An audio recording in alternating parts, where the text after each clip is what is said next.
beautiful biscuits. Do you ever just feel riddled with anxiety and stress? The existential dread of how to adult through life in a world that doesn't quite seem made for actually existing?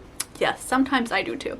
I definitely get that anxiety spiral of stress stuff, and it can sometimes immobilize me for choices. Like, I've had some big choices to make the last couple of years, like big choices that affect our whole family, my whole life, and it's so hard to make big choices, and honestly sometimes the little choices are the hardest.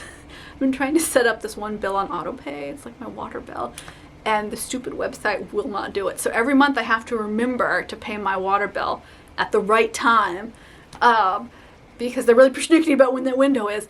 And it stresses me out so much. It's ridiculous. It's just a water bill. I'm like, here you go. Here's the bill. But that's why I like to automate all my bills, is it just doesn't stress me out. I keep an eye on what comes out so I know what I'm spending every month. But I don't have to worry that I like missed it and I'm going to be punished or given a grumpy look or something, you know? Because when I call this utility, they are not interested in giving you information. They're like, just go to the website and set up autopay. I'm like, well, I won't. So I get stressed out over ridiculous, silly things. And then I get stressed out over really big things. Like, you know, deciding, do I want a third kid? Is our family done having kids? Like, are we good with 2? Do we want a third? Can we afford a third? Can that work in my life? Because it's a lot of work to take care of kids. One of my bellwethers, is that even the right term? I'm gonna go Google that when I get done with this. In life is I have a couple people who make terrible life choices. And whenever I want to know what to do, I ask them what they would do, and I do the opposite. And I gotta say, universally, this has worked out. I can only think of one decision I did that I was hard set on that they were actually, like, they would have made this decision too. That is funny, but it's true. I'm not going to name names, but they probably know who they are. No, they don't think they make bad choices, but everybody around them is like, okay. So for my anxiety, you know, my big ones are like just fear of failure anxiety and health anxiety, which are my big ones. And of course, the beginning of this summer was just filled with that vicious, like 5+ week asthma attack. That was terrible. And I was so proud of myself for not having panic attacks, even when I was on all of the different steroids, which was amazing because it was like one of my big things of, I can't breathe, this is stressful. So I was proud of myself working through that. So I thought I would share a little bit of what has been working this summer, because generally speaking, I have a pretty happy, gratitude-filled heart in the way I go through my life. And I just realized that I'm high-strung. And so while I'm very happy most of the time, pretty regularly, I'll get little stress spikes.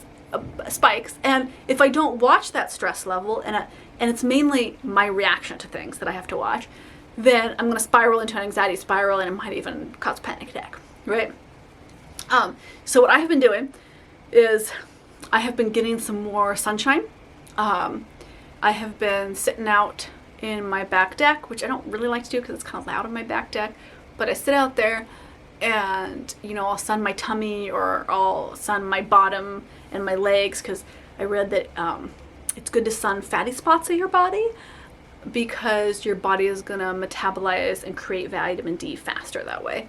And I still like wear tons of sunblock everywhere, but then I'll expose little spots in my body for just some natural vitamin D.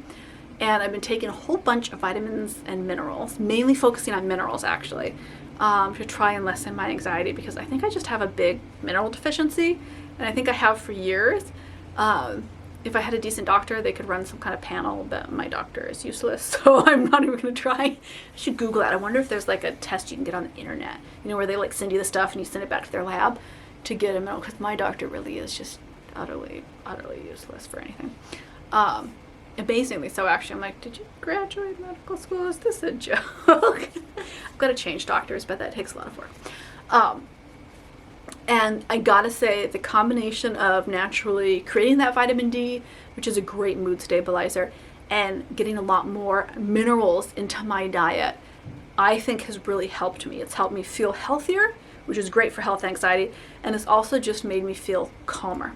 When I was really having severe panic attacks a couple years ago, 3 years ago now, yeah, 3-4 years ago, I went the herbal route. So I got like herbal tinctures, like skullcap and stuff, which was super helpful as a stopgap for like severe panic attacks. But I knew that I couldn't just be on all these panic attack supplements. Like I needed to get to the root of what was going on. Like why was my body in this fight or flight response constantly to everything, no matter what?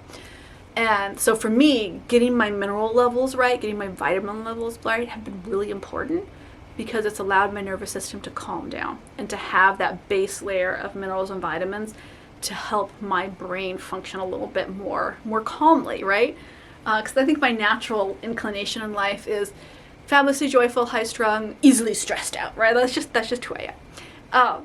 And making sure that my nutrition is locked down in a good way has been really powerful for me. So I've really appreciated that. So that is probably where I would start with, is just feeling out your body or getting a blood panel of what vitamins and minerals you might be low or severely deficient in, and working that way of just seeing like, how is your anxiety when you have the right mineral complex in your body, right? Like, does that actually affect your nervous system? That might not be the problem you're having, but so many of us, this is a really common thing, are just vitamin and mineral deficient because our food supplies are terrible. Like in America, our food just doesn't have vitamins and minerals. I've read different articles on like what, a zucchini had in nutrition 100 years ago compared to what it has now. And it's awful. It's terrible that we've gotten to that place. But, I think all of us millennial urban homesteaders, we're shifting that narrative. We're shifting that history. We're going to push through, and we're going to create nutrient-dense lives, I think we're all very interested in. And the second thing I have been doing is I've been trying to move my body in the evenings. So I read that a lot of people have a histamine flare-up response in their bodies in the evenings, which can trigger anxiety feelings. And I'm definitely one of those people that when the sun starts to set, I can feel nervous and sad. And my son is actually the same way. My 8-year-old talks to me, which is so sweet when he opens up about it. Of course, it's always at 2 a.m. when he wants to come lay next to me in bed and be like, let's talk about everything in the universe, which is exactly what I was like. It's so funny. Oh my God, karma knows us. And he gets it too, where we just feel a little bit of anxious and a little bit worried in the evenings. And so what I've been doing is I have been getting us out in the evenings. Generally after dinner, we'll go outside, and this is great for your glucose levels too, to exercise about half hour after dinner. And we go garden. We water all our plants. We pick little nibbles to eat, maybe some berries off the berry bushes. We check on everything. Maybe we fertilize some plants that need it. We swing it in the hammock. We just kind of walk around. And it's made such a big difference to the mood of everybody in the family. We all calm down a bit. Everybody goes to bed easier. There's less like arguing and fighting. I don't want to sleep, I'm not tired. And less like flipping out. If you've ever seen a toddler flip out at night and refuse to sleep, I'm like, just go to sleep. It's really helped us all. And like even my 2-year-old will ask to go outside after dinner because she so loves getting to go out. Sometimes we'll throw a ball around, but generally I have us do something functional and fun together as a group.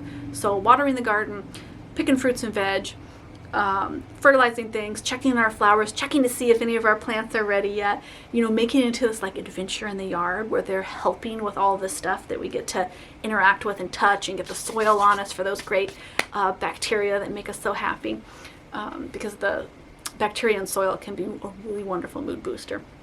So those have been really helpful small things. Like when I say them out loud, they don't sound like a big deal. But I gotta say, it's made a huge difference for the whole family's mood and for my anxiety levels to do little simple small things. This month my goal is to do a little bit more anti-anxiety self-care, physical self-care. So I'm trying to get a weekly bath time ritual going, which I used to do and I don't do anymore. And I'll follow along. I'll share some tips as I find things that work for me.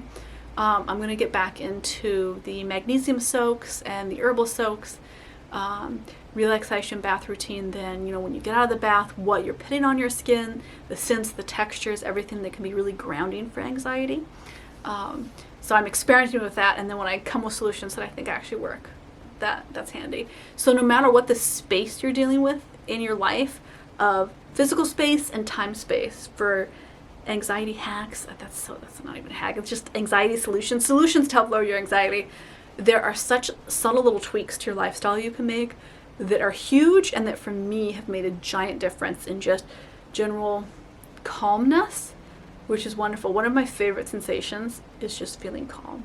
I can be so anxious about things and feel like I'm falling behind, or that I haven't like done enough on my to-do list that day. It's so easy for me to feel that way, that when I can just feel calm and content, it's a fabulous sensation. And it's something that I'm looking for the rest of this year, is to focus on that feeling, because I really do feel like the last couple years I've pushed so hard in my work and personal life of just doing this and doing that and achieving that and trying this, that I really need to get back to a place where I feel a little more relaxed in my day-to-day life. And these kind of little anxiety tips have greatly helped. I'm going to see you over on Patreon, where I will talk about all of our primal inner being self-care from head to toe, emotional, spiritual, and physical. If you really want to just manifest that beautiful primal essence, it's a wonderful spot. And I'll see you over on Instagram. And hey, don't forget, hit the like, hit the subscribe, and drop a comment below. Ooh, I know. Hit a flower emoji if you made it to the end of the video.